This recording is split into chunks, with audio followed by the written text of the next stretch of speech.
This is my honey container. And it used to be full of honey. And I'm trying to have a little. But you can see it's gone. So the question before us tonight is, are you funding a pension that won't exist when you retire? This is a very important question.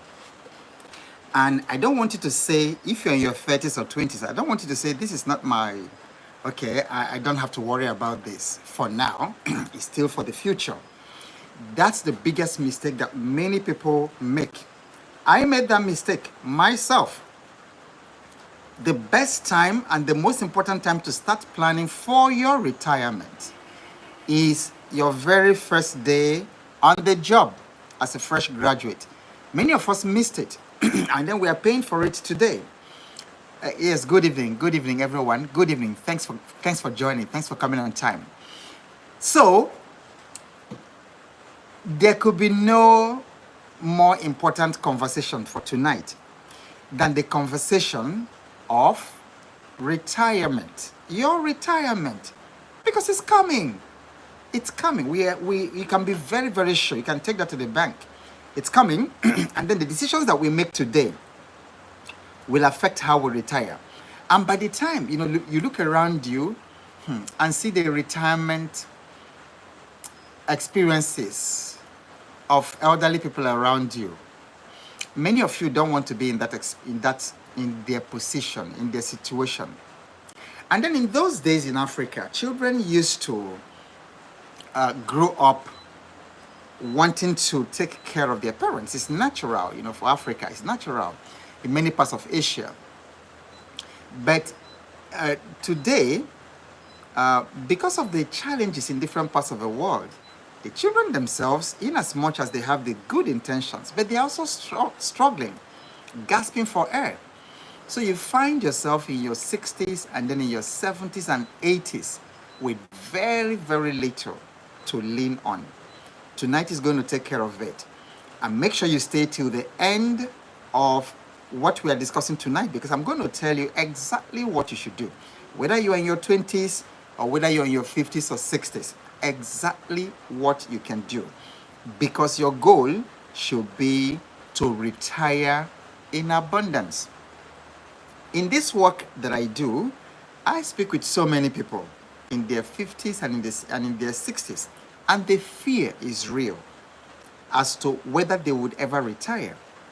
And I'm going to give you some hard facts and statistics and data from different parts of the world to let you know that this is not just a problem. This is not just your problem. It's a global problem. So, are you funding a pension that won't exist when you retire? So I want this question to sit with you for a moment. You've been working for years, you've been contributing, you've been trusting the system, the traditional pension system. But what if I told you that that system might not be there for you? Not in the way you think, and not in the way that you have been promised, by your employer and by the government. If there's one thing I want to drum into your consciousness tonight, is to take absolute responsibility for your financial future. Don't leave it in the hands of your current employer. Much more, leaving it in the hands of the government. It's just not there. This is not just a scare tactic. It's a real situation. It's already happening in America, in the UK, in Africa. The numbers are screaming, but very few people are listening. The traditional pension system is collapsing. The numbers are screaming. And today I'm going to show you hard facts, in plain English. And before we are done, I will tell you exactly what to do. So let's look at some hard data globally. And we can start from America. According to the National Institute of Retirement Security, nearly 57% of working age Americans do not have any retirement savings. This is emergency. This is crisis. 6 out of 10 Americans do not have any retirement savings. But here's even the kicker. Even those who are saving are depending on pensions that are collapsing. Pensions are collapsing, crumbling. So public pensions in the US face $1 trillion funding gap. Did you hear that number? The numbers are not good. Some states like Illinois and Kentucky are among the worst. They are literally on the verge of insolvency. That's America. And you say, okay, what about us in the United Kingdom? Same thing. It's no better there. A 2023 report by the Pension Protection Fund revealed that 1 in 5 pension schemes is in severe deficit in the UK. Severe deficit. In fact, the rising inflation and then the longer life expectancy mean that more pension pots are shrinking faster than they expected. You see, what makes a wise person is that, like Solomon said, that a wise man sees danger in the future and hides himself or herself. There's danger in the future when it comes to pensions. This pension was designed in the 1950s world, 1950s economy. Population was not as much as it is today. We didn't have the kind of inflation that we had. The governments were not in the kind of debt that the governments are in today. Most Americans know that the American government, USA, cannot pay their ballooning debt. And it's a big problem. Being the world's currency reserve, and then having that sort of debt, and then printing more dollars, is not going to solve the situation. A wise man, a wise woman sees danger ahead and hides himself. Actually, let me give you a moment to type that in the comment section. A wise person sees danger ahead and hides himself. And that is what we're doing today. There's danger. Pensions are collapsing all around the world. There's danger in the future of people who are trusting the system. Now, we've talked about America and the UK. Let's even come to Africa. Here's what most people don't know. In Nigeria, less than 10% of Nigeria's huge population, we don't even know whether it's 250 or 230, 220 million people, depending on who you ask or the document you look at. Now, 220 million people, and then only 10% of the working population, not of the population, the 10% of the working population is actively contributing to pensions. And then the rest of the Nigerians are in the informal sectors, the people who are selling pure water on the road, the traders in the markets that we see, the market women, a lot of informal sectors, even hustlers and people doing side hustles, and they are not registered with the CAC. So that's the informal sectors. But even among the people who are contributing, the pension funds are heavily tied to government bonds. And that would have been okay if not for the inflation, if not for the fact that the governments are borrowing more to service debts. That would have been okay. But it's a very, very shaky situation, because the fact that the governments borrow more to service debts means that the value of the pension that the Nigerians are contributing, the value is being eroded. It's being eroded. You are likely to retire with nothing. And then the stress is already there. Because right now, retirees in Nigeria, in some states and then in some places, wait for as long as 5 to 7 to 8 years before they even get a fraction of the pension that was due to them. That should tell you something. If it's happening in this generation now, what's giving you the confidence to think that the same pension system will serve you? You are still in your 30s, in your 40s, or in your 50s. If it's already taking years before they could pay a fraction What's giving you the confidence that you are going to be okay? Let's talk about South Africa. According to Alexander Forbes research, only 6% of South Africans can retire comfortably. 6%, ladies and gentlemen. And then if you're South African listening to this, you can confirm that. The rest would have to outlive their problems. 6% of the population. So these are not far off problems. It's a now problem. It's not a problem in the future. It's already here, sitting with us. And because we are dealing with financial fitness, there's no way that someone like me or this channel will not tackle this particular problem, will not mention it and talk about it. Okay, so let me show you 3 secrets, mind-blowing secrets about your pensions and why you should know about them. So, why are the pensions collapsing? You need to understand this. And then if your dad, your parents are not listening to this call, and then you're listening and they're having challenges with their pension, you need to listen up very carefully. Understand this so that you can have a conversation with your dad and mom, even if they're in their late 60s or 70s. What I'm going to tell you to do, they can still do. They can still do. Because if your dad is 70, if your mom is 70 or 71, 72, chances are they are still going to be here with you for another 25 years. People are living longer.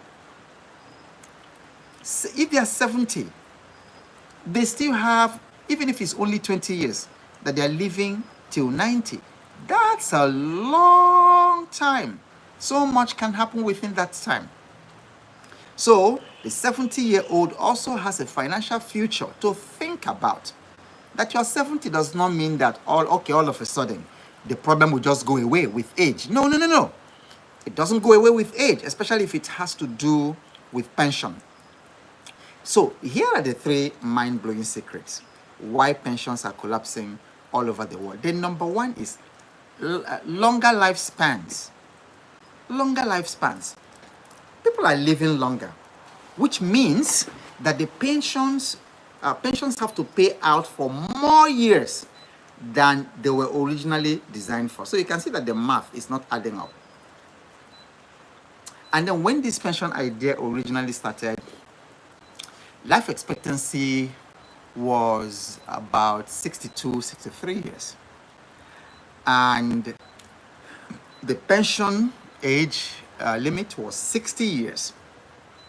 So you had, and so most people were dying at 65. So you had just 2 years, 2 to maximum 5 years for your pension to be paid when it started. And what was contributed was enough. It was a robust system at that time to pay you between 60 and 65 when you were likely to die. But today, you retire at 65 or 60 or 70, depending on where you work. And you are still there for close to 40 years. Hey, you got to think about that. You got to think about your financial future. So, because in the Financial Fitness Challenge, my mentorship group, these are the kind of issues we talk about. It's not just about, make money today, buy G-Wagon, build a mansion, travel on vacation. No. It's a more serious conversation than just make money in the stock market, make money, go buy a car, go on vacation, go on cruise. No, it's much more than that. We are saying that when you retire at 60 or 65, that you might still be here for another 40 years. And the question is, how are you going to fund the rest of your lives? And especially given that your children have found themselves in an economic system that's different from what it used to be in those days. In those days, I remember as a child was living, like in the 70s and in the 80s, as a child is finishing the university, he was already far better off, as he was finishing, far better off, first job, than their parents.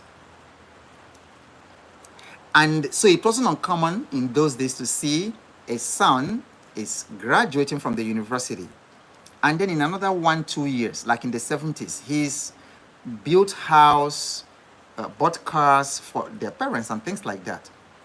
But can that happen today? Very few situations. So you find parents in their 60s and they are still supporting their struggling children. And there's nothing so heart-wrenching that you are 65, you have children in their 30s, and they are struggling, and you still have to support them. If you know, or you're in this situation, what I'm describing, please support these things we are talking about with a comment. Yeah, say that if you are seeing it, situations where parents, aged parents, are even having to support their children in their mid-30s and late 30s and even 40s because their children are not doing well. In those days, the children used to do much better when they finish school. But these days, it's not always like that. They feel very lucky, set people that their children are doing very well. So you can no longer rely, like we used to do traditionally in Africa, you can no longer rely on your children. Because they themselves, and even you as a parent, you want your children to do well. You don't want to be a burden on your children. Is anybody getting what I'm saying? Just type in the comment section, getting it. Just type getting it. Type getting it if you're getting this. You don't want to be a burden on your children. And so, you've got to think about your retirement. You've got to think about how you are going to fund the rest of your life because we live longer. So that's the very first big secret. The second one is underfunding, and somebody can type that. Second one is underfunding. Governments and private companies have been underfunding pension schemes, and they've been doing it for decades. So in America, for instance, some states barely have 40 to 60% of the money needed to meet future obligations. 40 to 60%. It's a financial ticking time bomb. So we cannot discuss, you cannot be in my channel, you cannot be listening to me, and then we don't talk about retirement wisdom. Then the number 3, the big secret, and why the system, the traditional pension system is not only dead, it's almost dead, is inflation and economic pressures. So your pension savings are often invested in slow-growing, low-risk assets like government bonds. That's where they put many of these things. Very low risk. You see, but when inflation is high, like it is, double digits in Nigeria and in some parts of the world, when it is high like that, the real value of the savings shrinks. So this is quietly happening. It's happening in Nigeria. It's happening in America. It's happening in the UK. It's happening in Ghana. It's happening in South Africa, all over the world. So it turns out that if you're depending solely on the pension system, you are walking into a burning house. Even for some of you already lucky enough to be receiving your pension, you find that what you're receiving as pension isn't pensioning. It's not helping. And some of us have started receiving pension, but we still have obligations. We still have a growing family. We still have children or grandchildren in school. So we've got to do something different. So that's the final part today. What can you therefore do? Please pay attention. What can you do? Because I want this to be as practical as possible. Now that you have this realization, believe me, you're going to be very unwise to step out of this live session and continue business as usual when it comes to pension. And what I'm going to tell you now is also what I'm doing.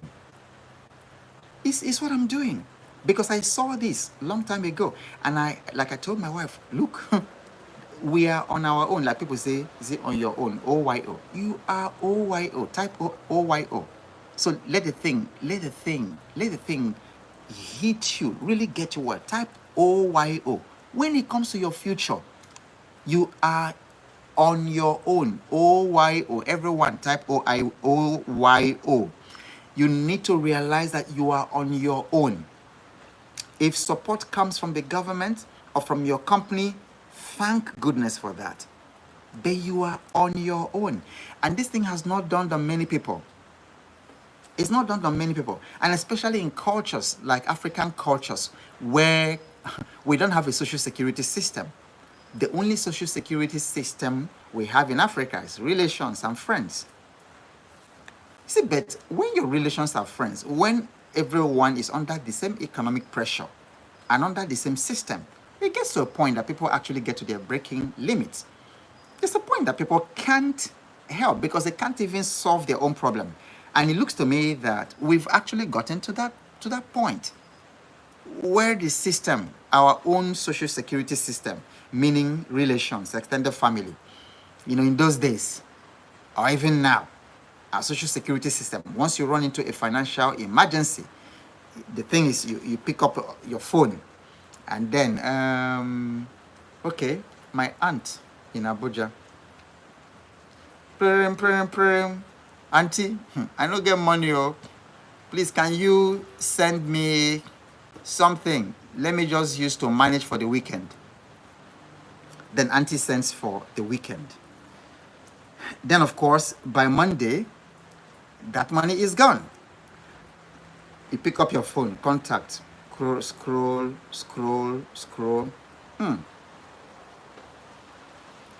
My cousin in Ibadan.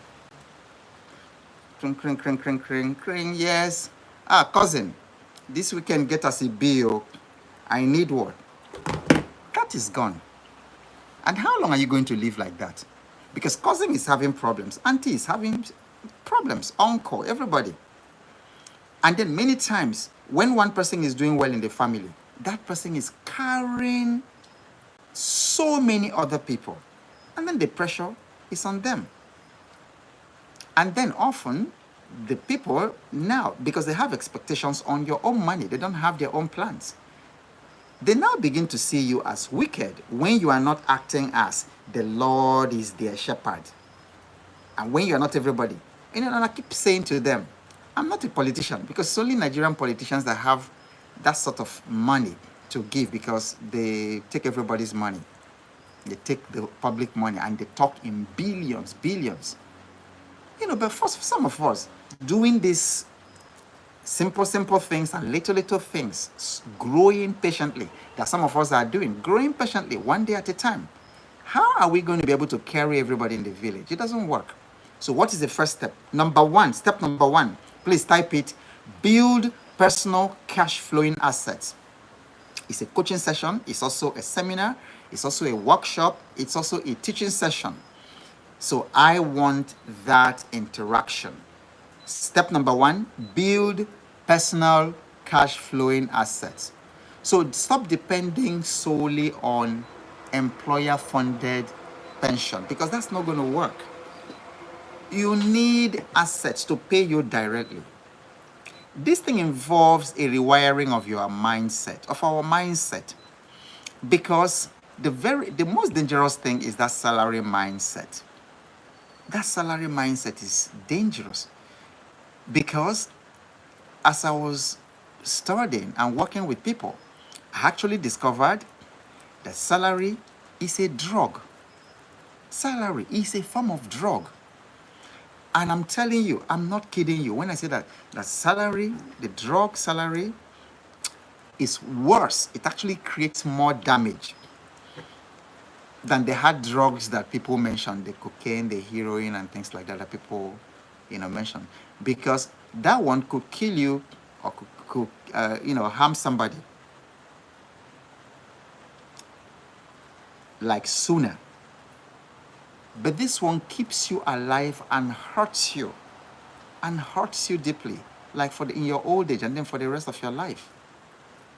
Because when you get accustomed to the drug of salary, going out there to create something different you become so fearful. People who have lived all their lives in salary are extremely fearful. Why? Because for 40 years you've been conditioned to expect that handout once a month, at the end of every month.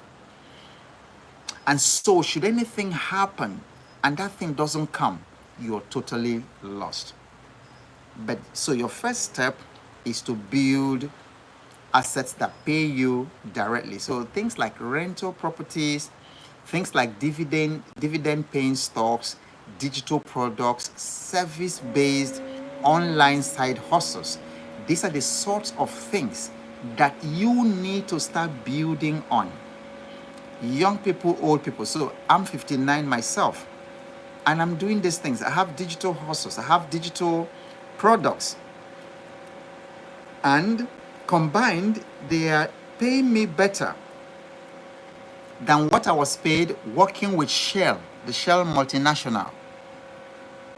So that is very important. So a small, consistent daily sales will outperform a collapsing pension anytime. And then I want you to type everyday money system. That is perhaps one of my breakthroughs. That's perhaps one of my breakthroughs. And that's what I emphasize in the Financial Fitness Challenge, in the mentorship group. There's no reason why we should earn money only once in the month. That is a scam. That is a scam. So you need to earn money every day because you spend money every day. But we have been conditioned right from the university, right from the training and the school system. Go to school, get the certificate, come out, go into the labor market, get a job, and then they will be paying you salary. This thing they call salary, the drug they call salary, every month. And they pay it once every month. So in 1 year, you get paid only 12 times. Ladies and gentlemen, is this normal? Am I the only person who questions things? Who just thinks that some things are just not right? There are 365 days in the year, and you earn money only 12 days, 12 times. There's something wrong with that picture. And so, if you can earn money 365 days, like many people are doing, if you can earn money 365 days, why limit yourself to just earning money 12 days out of 365? That's not right. So that is step one. Build personal cash flowing assets. Step number two, to deal with this imminent pension collapse. In fact, it's already happening. It's already with us. It's not even that it's imminent. It's already happening. Step number two is diversify beyond local currency. Especially for many of us in developing countries. I realized it long ago. And I told myself, hey, Obo, even if it's $2, even if it's $2 or €2 a day, please earn something in foreign currency. Because I have seen how the Naira, for instance, the Nigerian currency has been devalued close to more than 100% in 5 years. More than 100%. I mean, devalued. Because in 2019, 2014, the dollar was about 460 Naira. Today, the dollar is 1,600 Naira within 5 years. And there's no letting up. Anything could happen in this unpredictable economy. And then in another 5 years, the dollar will be 5,000 Naira. So you could see you're working harder and earning less value. So it's always important to diversify beyond local currency.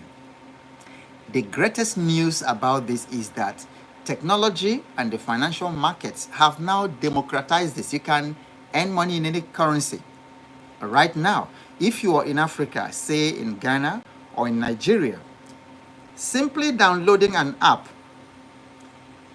gives you access to the ETFs in the New York Stock Exchange. Isn't that amazing? 5 years ago, we couldn't even do that. 10 years ago, we couldn't even do that. 10 years ago, you couldn't own assets. You couldn't easily buy stocks from some of these developing countries. In some places like Sierra Leone, I hear you still can't do that.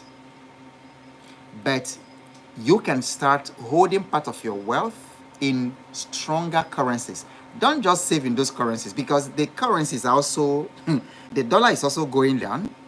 Same with the euro, same with because it's the same government system of printing money, of fiat money, that is not based on anything. So don't just do that. Put it in an asset like ETFs in the stock markets.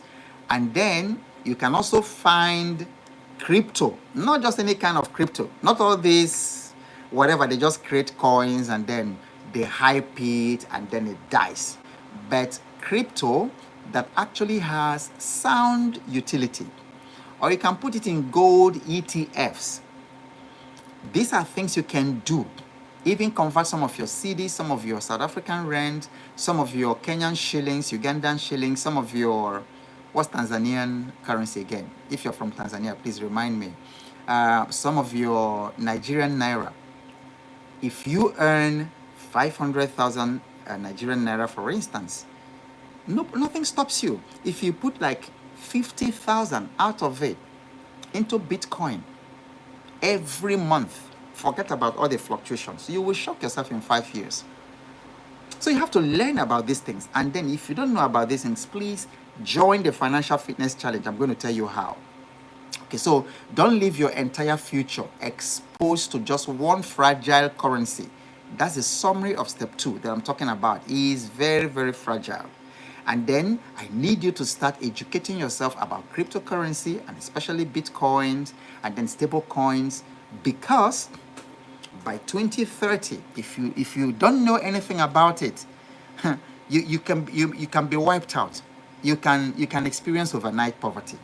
So start learning, educating yourself about cryptocurrencies and things like that, because cryptocurrency is out there to deal with the everlasting problem of the fiat currencies that we're using today, where it's not backed by anything. So the government can just wake up and print, $100 billion, and then nobody questions them, and it continues to dilute the value.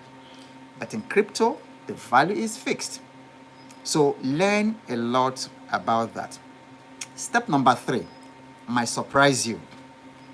Step number 3 might surprise you. But step number 3, set me free. Step number 3, set me free from financial struggle. It is extremely easy, but for some reason hard to do for a lot of people. I do not understand it. What is this step number 3? Learn to sell. Learn to sell. Put it in the comment section. Learn to sell, everybody. If you're 65, you can sell. You can sell products, you can sell services. Because when you come down to it, the only way money is made is through selling something. It's through exchanging value. Some of you in your 50s, you've acquired so much knowledge, so much skills in certain areas. And there are millions of people all over the world on the internet that you can teach. There are all kinds of things people are teaching and making a lot of money. Unbelievable things. You can type in the comment section some of the surprising things you've seen online. People are teaching. Surprising things. People are teaching. I've seen someone who teaches how to change money, how to change the naira to the yuan. I've seen people who are just teaching people how to breastfeed a baby, teaching people how to, all kinds of things, strange things people are teaching and making money online in this economy. So learn to sell, because the number 1 wealth skill is selling. Type that in the comment section. The number 1 wealth skill is selling. Sell your time, sell your products, sell your knowledge, sell something every day. Even if it is just a $5 sale, that is something. The daily cash flow habit is what will rescue you from pension illusion. Because there are systems you can set up today. If you, for instance, write a really, really, really good book and you PDF it and put it online, even if you're 70, do you know that thing will still sell? Will still be selling at 70. At 75, something you set up today can still feed you when you are 75. And this is also why in the Financial Fitness Challenge, we teach systems, because poor people repeat tasks, but wealthy people repeat systems. And when you are in the second half of your life, it is extremely important that you start thinking in terms of systems, not just random events. So money making should not just be random events. So here's my closing thought for you. I needed to, this is not scare tactic. I'm not getting anything from it. I'm not like a religious leader that will scare the hell out of you and then tell you to come for deliverance and then you pay for consultation. No. In your listening to me deep in your heart, you know that what I'm saying is not clickbait, because you can see it all around you, and you can even look at your future and see that the signs are there. Okay, so here is the truth: no one is coming to save you. The pension system you are counting on is a vanishing promise. It's a vanishing promise. You'll just wake up one day and discover that there's no money in the pot. Remember my honey. Discover that there's no honey in the container. That's what we started with. Okay? So you have to build your own rescue plan. That is what I'm saying. You have to build your own rescue plan. And then you might say to me, yeah, what you're saying is true, but I have no idea how to build my rescue plan from where I am. I don't even know the first step. I don't know how to get started. I got you covered. I have a monthly mentorship group. It's called the Financial Fitness Challenge. And that's exactly what we do. Because when you come to the Financial Fitness Challenge, you are going to, first of all, understand what your current reality is, what your current money reality. Because if you don't know where you are, you can't tell where you are going. And most people have no idea. Many people don't even know. If I ask you, what is your net worth? You don't know the number. And so if you don't know where you are starting, you don't even know what your net worth is. You don't know what your assets are. You don't know what your liabilities are. You don't know what the difference is.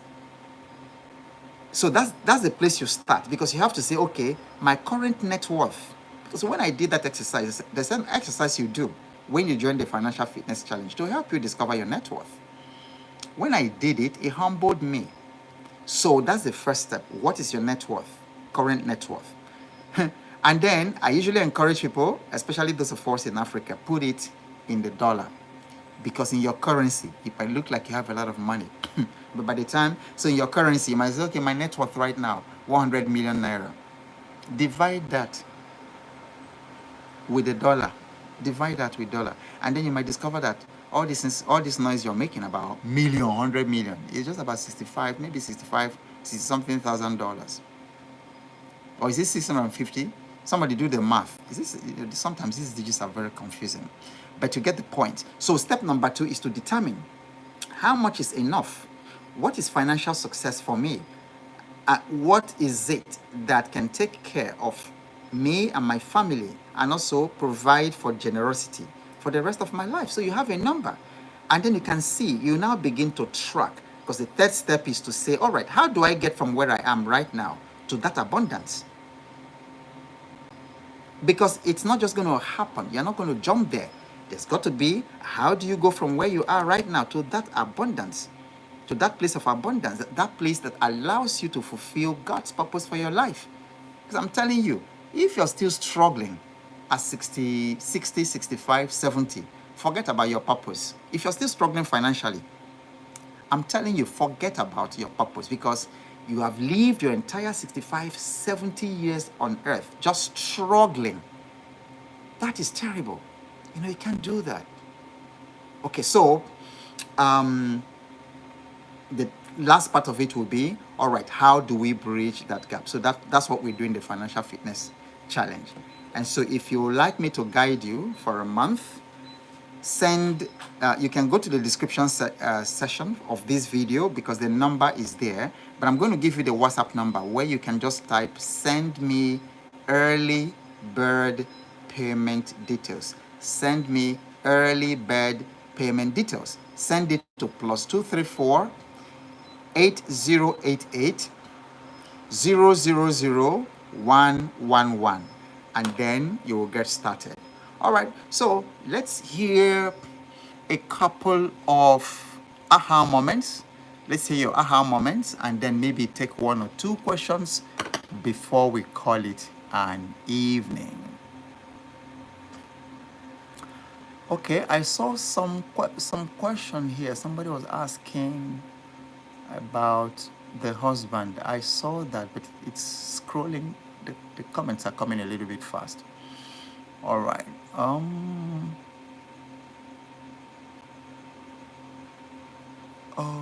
Okay, I don't see that question. Yeah, somebody was asking something about she and her husband. I can't find it again. So you can copy it and paste it again, and then I will see that. All right, let's know what your aha moments are. Yeah, your aha moments today. Yeah, diversify beyond local currency. Yep. Hold part of your wealth in stronger currency, correct? Store part in Bitcoin, put in gold too. Absolutely. So you have to learn all these things. Michael is asking, how do I publish my book or journals online and earn money from it?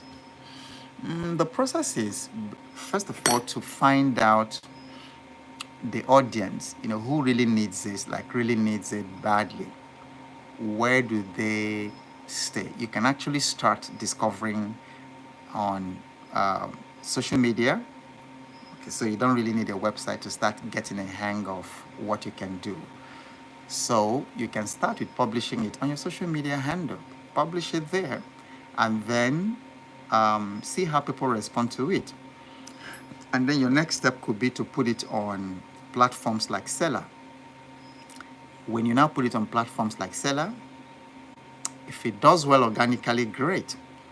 Then otherwise, you learn like social media ads, Facebook ads, TikTok ads, LinkedIn ads, and then you can use that to drive traffic to your publication. And then hopefully you make sales to that. And Augustine says, aha moment, no one is coming to save you. And on that note, keep showing up because you have no idea what's coming your way next. And I'll see you exactly same time tomorrow. And just as I'm about closing, someone says, repeat the number. The number is +234 8088 000 111. It's in the description of this video, so you can always find it there. All right, God bless you, and I'll see you same time tomorrow. Good night.